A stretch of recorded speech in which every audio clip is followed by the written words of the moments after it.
Kita selesai. Oke, Ibu absen dulu ya.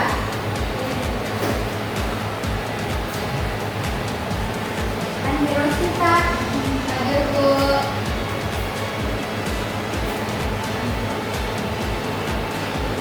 Eli, ada Bu. Ayu Dalia, ada Bu. Kristiani, ada Bu. Armania,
Nah,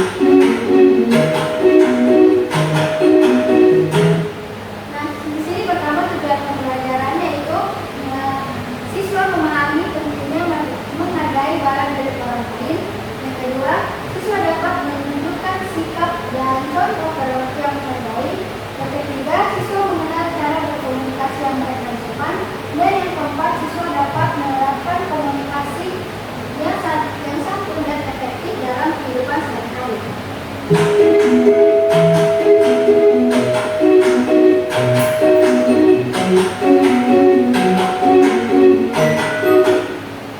Nah, di sini yang pertama, apa artinya menghargai barang orang lain? Yang di sini pertama itu menjaga barang milik orang lain, tidak merusak atau mengambil atau memakai tanpa izin. Yang ketiga itu menunjukkan rasa tanggung jawab dan empati. Contoh penerapannya itu misalnya, Andi melihat penghapus milik teman jatuh, dia segera mengambil dan memberikannya kembali sambil berkata, ini punyamu dari jatuh. Di sini Andi tidak langsung mengambil atau mengklaim bahwa penghapus itu miliknya.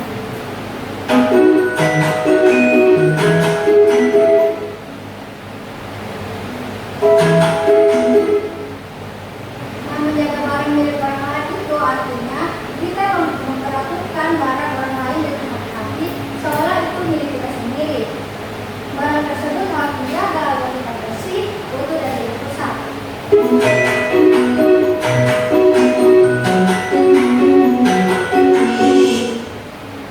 Nah, selanjutnya tidak merusak, mengambil atau memakai tanpa izin. Mengambil atau memakai barang orang lain tanpa izin adalah perbuatan yang tidak sopan.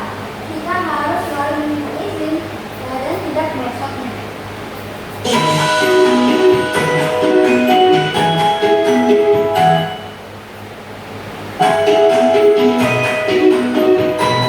Selanjutnya itu menunjukkan rasa tanggung jawab dan empati.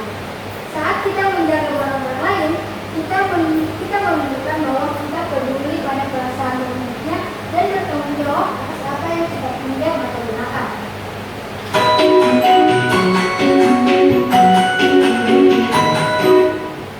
Di sini ada juga contoh sikap menghargai. Yang pertama, meminjam dengan izin. Yang kedua, mengembalikan dalam kondisi baik. Yang ketiga, menjaga barang milik bersama. Dan yang terakhir, tidak mencoreng atau merusak. Contoh penerapannya di sini, misalnya Rani ingin meminjam pembaris milik Dinda. Dia berkata, Dinda, bolehkah aku meminjam pembarismu? Dia di sini Rani tidak langsung mengambil pembaris milik Dinda, tapi dia di sini meminta izin terlebih dahulu sebelum menggunakan barang milik orang lain.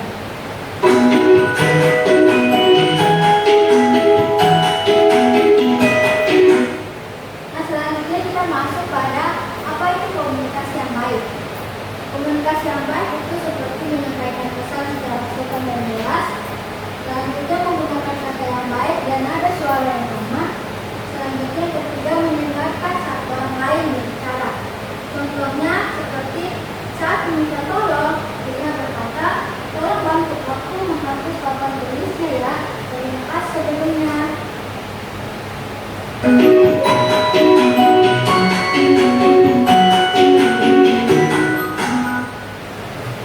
di sini ada juga contoh komunikasi yang baik.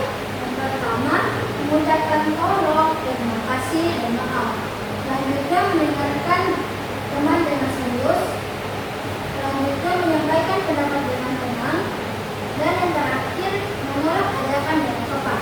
Contoh penerapannya seperti Rina diajak oleh temannya untuk bermain saat jam belajar. Di sini Rina menjawab, maaf ya, aku belum bisa main sekarang. Aku harus menyelesaikan tugasku terlebih dahulu. Di sini Rina menolak ajakan temannya dengan sopan.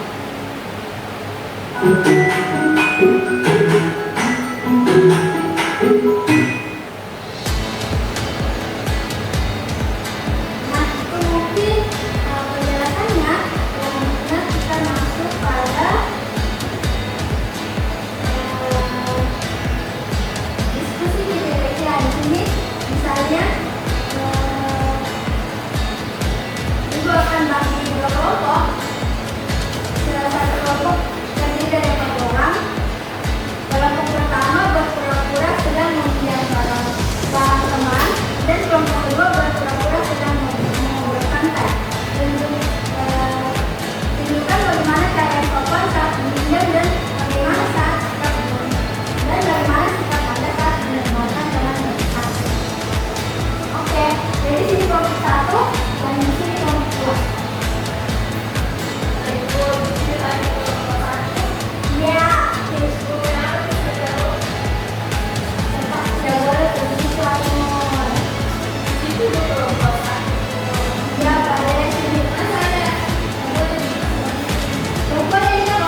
Yang terakhir itu tulis di kertas lembar jawabannya. Ada di belakangnya aja. Misalkan kalau lembar itu apa?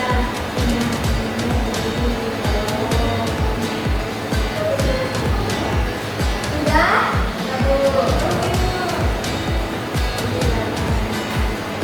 Nanti masing-masing dipresentasikan ya jawabannya. Dan dipresentasikan nanti ya. Soal nomor 3 ada. Aku maunya nomor 2 aja. Nomor 3 aja.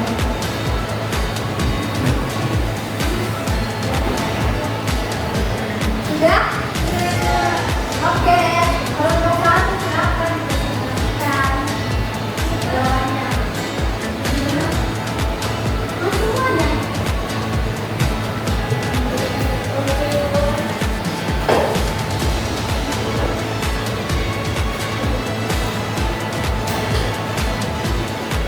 Yang pertama yaitu kita menggunakan tabungan di kolom 1 dan hasil kelompok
kasih untuk